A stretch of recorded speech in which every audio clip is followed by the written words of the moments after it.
I've always loved cars since I was young. I remember very well playing with my brother's car toys instead of my dolls.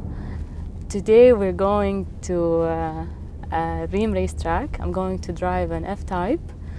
I had the privilege to drive in many other racetracks around the world, but today is going to be a very special day because it's going to be my first time ever driving in my beloved country.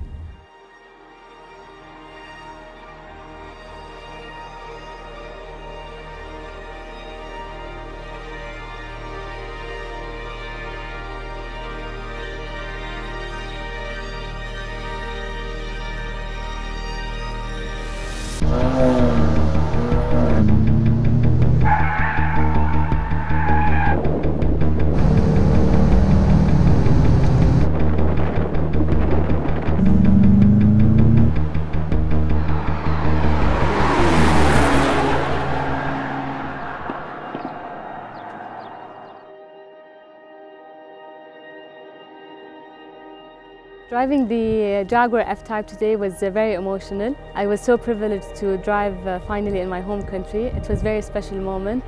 There is one moral behind this today, is that if you can dream, you can always achieve your dreams. And I hope I can inspire the women around the world to always follow their dreams.